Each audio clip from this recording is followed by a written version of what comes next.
plates float on a... Wasn't that a party? We are having turnips with the liver. Ça peut être pour un de ses enfants.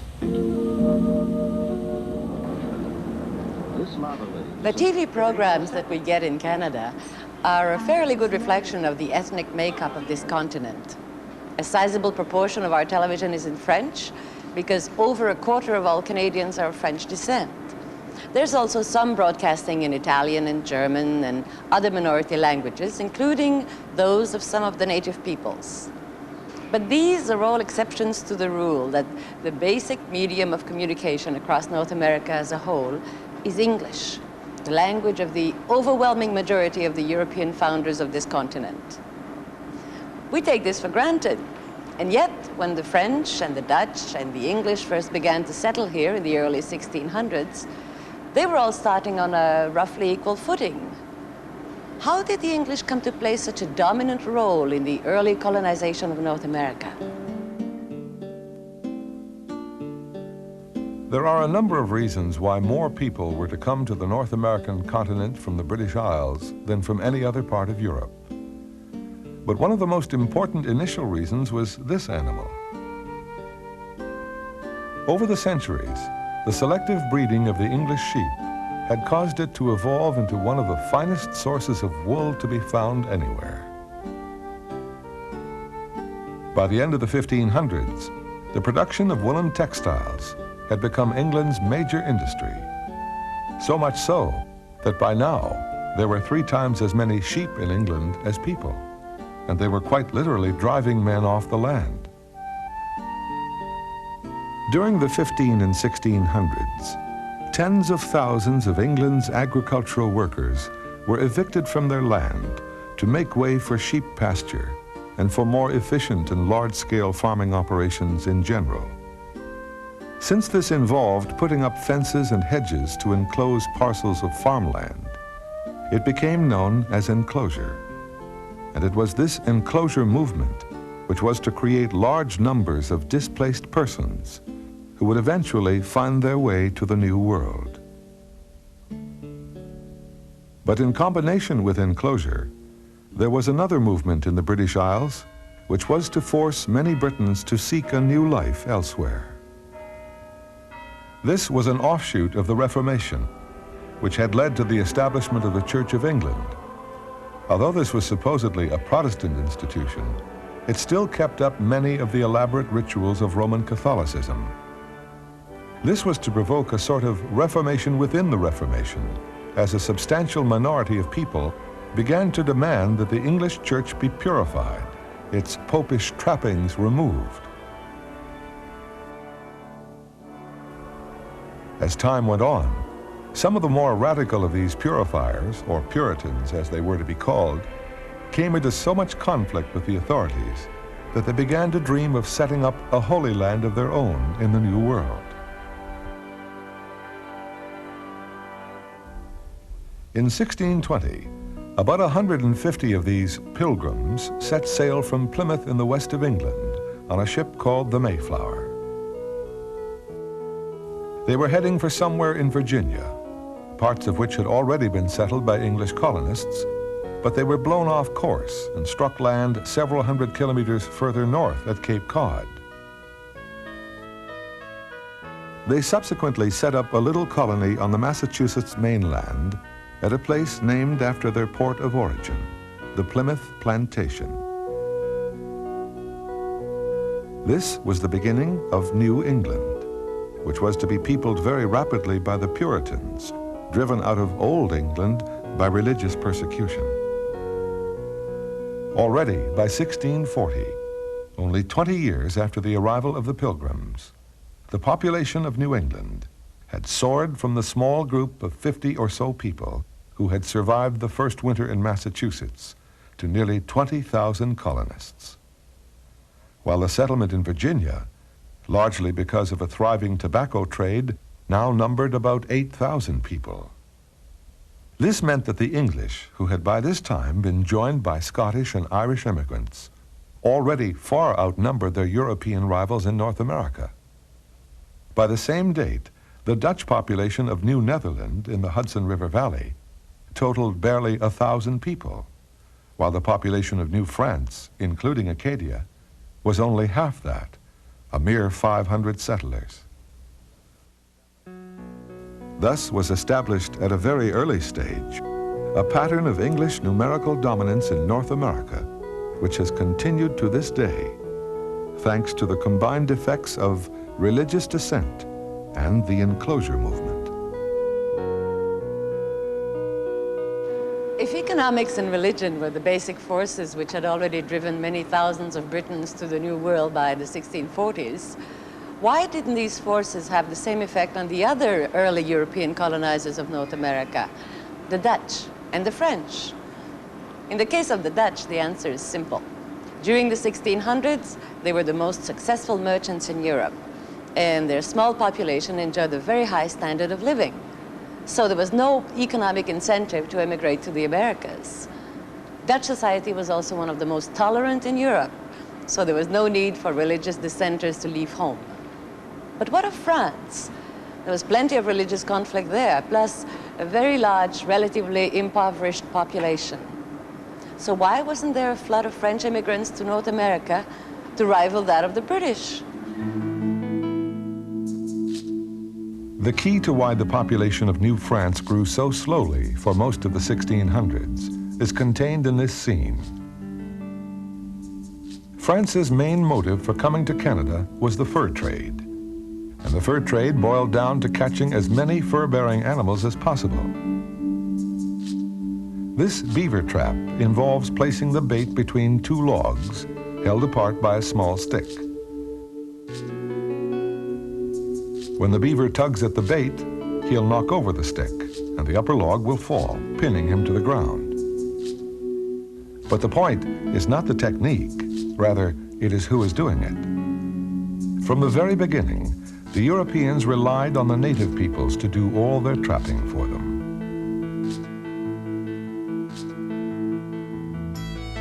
Since the Indians soon became dependent on the European goods that they received in exchange for their furs, there was a huge pool of willing and very cheap labor for the French traders to draw upon.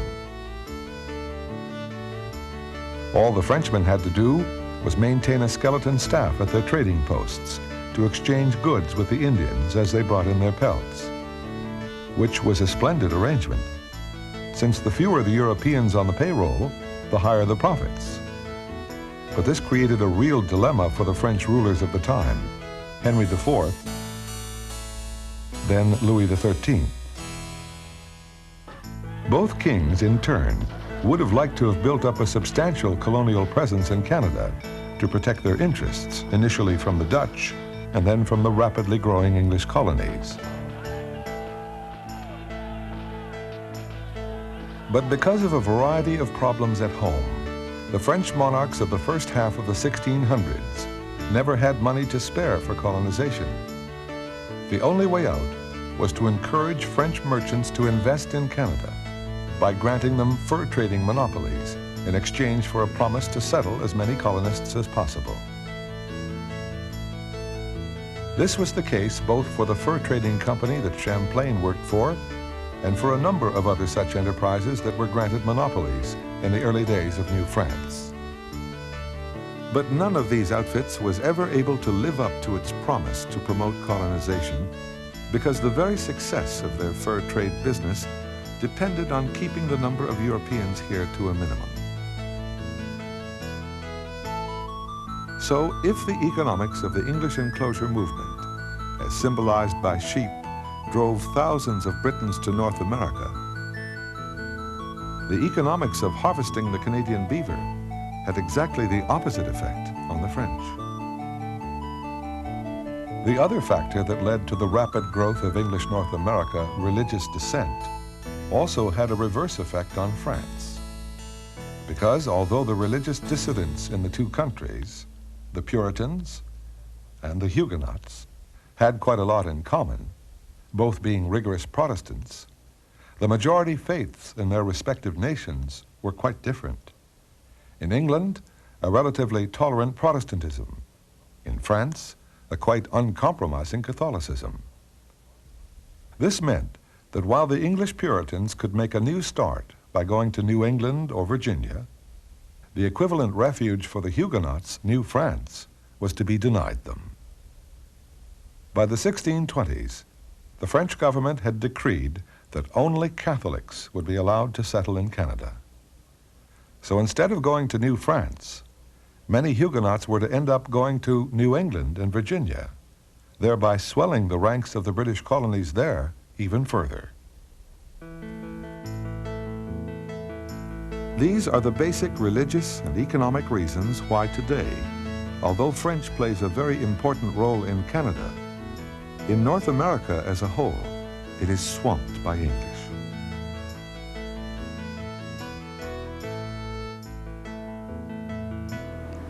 Although New France grew much more slowly than the English colonies in terms of population, it grew much more rapidly in terms of territory. And ironically, it was the same fur trade which was keeping down the number of colonists that would play a major role in extending New France across large areas of North America. How did the fur trade contribute to the expansion of Canada? To understand why fur trading was to lead to the opening up of more and more regions of Canada, we have only to look at the living habits of the beaver. Beavers are sedentary animals. They don't migrate. They live in streams, whose water level they control by building an elaborate system of beaver dams. This is all very ingenious, but unfortunately for the beavers, it makes them exceptionally easy to catch. And once one beaver habitat is trapped out, that's the end of it, and the trappers have to move on to the next, thereby spreading further and further afield.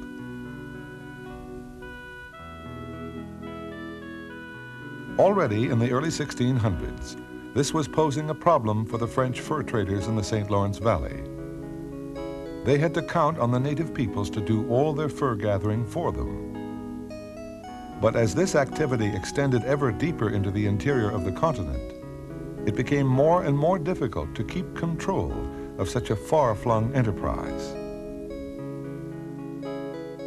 This is why Samuel de Champlain decided that in order to ensure a regular supply of furs, some of the employees of his trading company should be trained to act as interpreters and intermediaries between the native peoples and the French. So he sent several young men to live among the Algonquians and the Hurons, to learn their languages and customs and explore their hunting grounds, so as to be accepted like one of their own. The very first of these interpreters was an 18-year-old named Etienne Brulé, who in 1610, in the company of a group of Hurons, succeeded in traveling by canoe above the Lachine Rapids, which had for so long been a barrier preventing the French from penetrating any further inland. Once this obstacle was surmounted, Brulé was able to travel up the Ottawa River, eventually reaching Georgian Bay and Lake Huron, as well as the land of the Hurons themselves, Huronia. Brulé was to live among the Hurons for the next 20 years and to take part in numerous expeditions, which would reveal to him vast new regions of North America previously unknown to Europeans. It is extremely difficult to trace many of the routes followed by the early explorers with any accuracy. But in 1615, in the vanguard of a party which now included Champlain himself, it appears that Brulé journeyed from Lake Simcoe all the way to Lake Erie and then as far south as Chesapeake Bay. Also in 1615, Champlain traveled from Lake Simcoe to Lake Ontario and then into what is now New York State. In the 1620s, Brulé achieved another first when he traveled northwest from Lake Huron via the St. Mary or Holy Mary Rapids, which are still known by their French name, Sault Ste. Marie, to the shores of Lake Superior. 4 of the Great Lakes were now known to the Europeans: Ontario, Erie, Huron, and Superior. Many historians believe that the last Great Lake, Lake Michigan, was discovered in the 1630s by another of the young interpreters, Jean Nicolet, who is reputed to have reached what is now called Green Bay. Because Nicolet, like many other Europeans of the time, still assumed that such expeditions must sooner or later lead to the Orient, he fully expected to be met by a party of Chinamen. So, he decked himself out in a magnificent set of Chinese robes. The people who actually did come to meet him, the local Winnebago Indians, were awestruck at the sight, thinking he must be a god. But although these early French traders failed to reach China, already by the 1630s, they had extended New France far beyond the confines of the St. Lawrence Valley. All, ultimately, thanks to the lowly beaver, who not only defined the early economics and demographics of this country, but also defined its geography by gradually unrolling the map of Canada.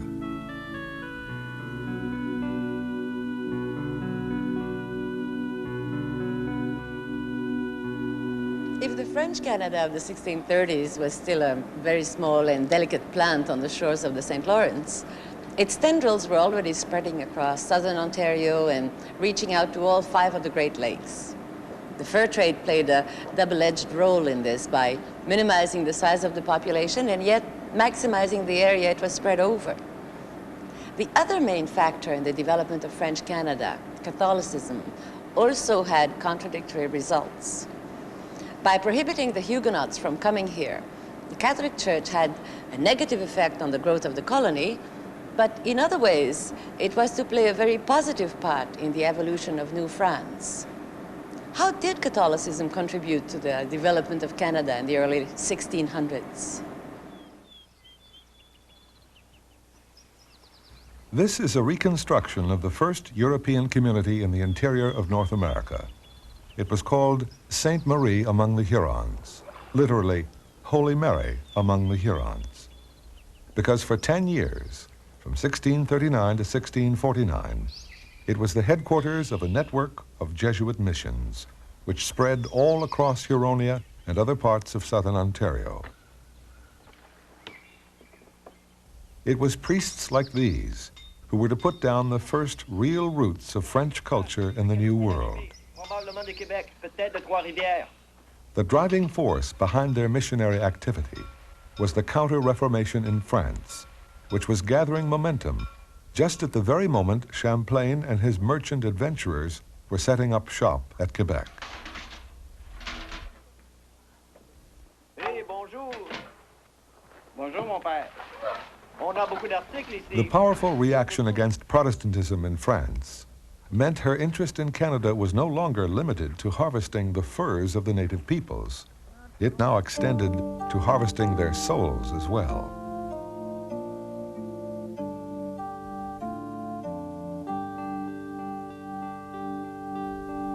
The multitude of Indians that the French fur traders were coming across were seen as a great army of potential converts to Catholicism. And New France itself was perceived as a huge new extension to the Holy Kingdom of the Catholic Church.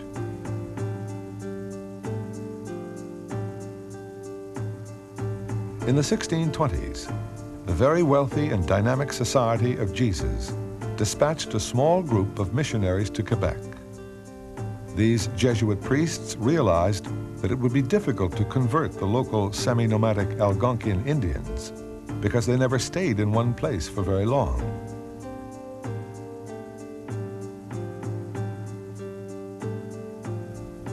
So they decided to concentrate most of their efforts on the more sedentary Huron farmers of Ontario. Soon, black robes, as the native peoples called the Jesuits, were to be seen in the canoes of the Indians as they journeyed up the Ottawa River towards Huronia. By the late 1630s, a number of Jesuit missions had been established in southern Ontario, with their headquarters at Sainte Marie among the Hurons.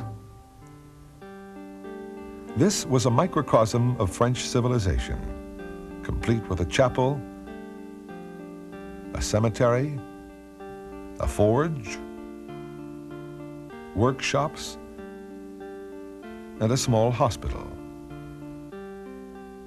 Meanwhile, back in the St. Lawrence Valley, the Jesuits had founded a school for both Indian and French boys at Quebec in 1635.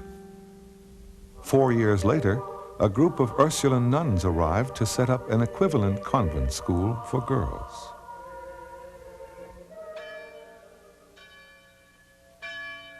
At about the same time, some nursing sisters were establishing North America's first hospital, l'Hôtel Dieu in Quebec. Plans were also underway by now to establish a Catholic mission on the site of what would become the future city of Montreal. The mountain of Mont-Royal, near the original village of Hochelaga, had first been named by Jacques Cartier. Champlain, in his turn, had made an abortive attempt at starting a settlement here. Finally, a group of influential Catholics in France decided that if a mission could be planted on the island of Montreal, it might encourage the nomadic Algonquins to settle there permanently, so that, like the Hurons, they could be transformed into virtuous Catholics. So in 1642, led by a devout army officer by the name of Paul Chomedey Sieur de Maisonneuve, a group of about 40 male and female colonists duly arrived at Montreal and began to build their missionary station among the Algonquins. Like its Jesuit equivalent in Ontario, Holy Mary among the Hurons, the utopian religious settlement that Maisonneuve and his followers constructed at Montreal was a reflection of the Catholic cult of the Virgin Mary, for they called it Ville Marie, the town of Mary. Their New Jerusalem on the banks of the St. Lawrence.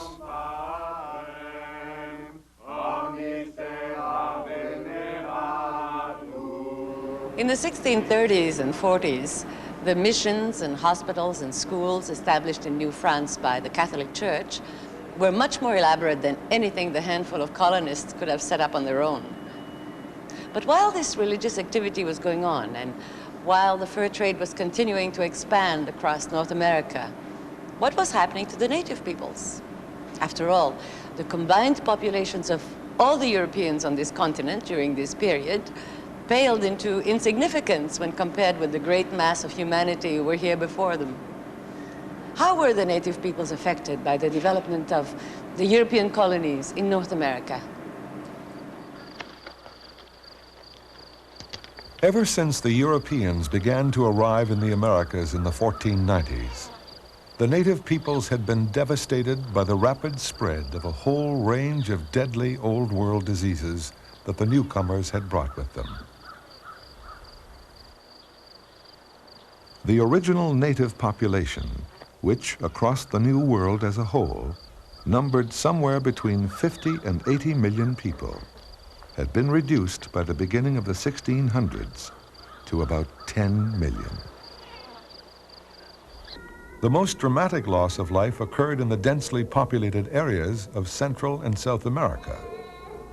But even in North America, by the time the first colonists got here, at least half of the natives had already perished.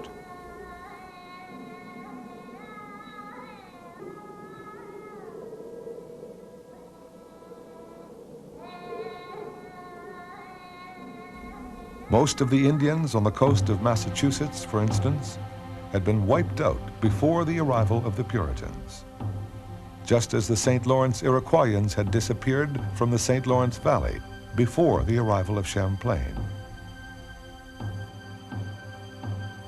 So both regions had become a no man's land, which of course was only to the advantage of the Europeans, who could now take over these areas with impunity. Thus, Quebec and Montreal in New France and Plymouth in New England were all built on the foundations of abandoned Indian villages. In the English colonies, the settlers compounded this depopulation by driving those coastal Indians who had survived ever deeper into the interior. They did this in order to make room for their own expanding farmland in the north and their tobacco plantations in the south, which were to be followed by the large-scale cultivation of cotton. These southern plantations were increasingly worked by black slaves because, having found it difficult to reduce the fiercely independent American Indians to servitude, the English settlers began to import slave labor from Africa via the West Indies. And this new black population would also serve to displace the Indians. The French, by comparison, seem to have behaved in a much more considerate manner towards the native peoples. Instead of hounding them off their land, they cooperated with them as much as possible. But this was simply because the French colonists didn't need to seize land. Few of them were here to farm. What they wanted was fur. And since only the Indians had the skill to hunt the beaver and other fur-bearing animals, it was in the interest of the European fur traders to be nice to the native peoples. But the Indians' very involvement in the fur trade was their undoing. The European demand for huge quantities of beaver pelts every year was to lead to increasingly destructive tribal warfare as competition intensified for the dwindling supplies of beaver.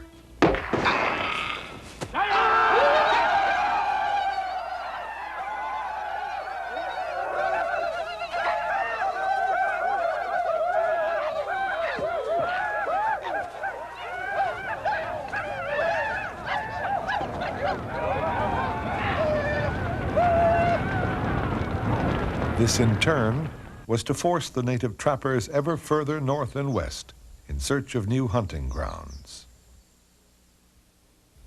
So instead of being pushed into the interior of the continent, as was happening in the English colonies, the Indians in New France were to be pulled in by the beaver.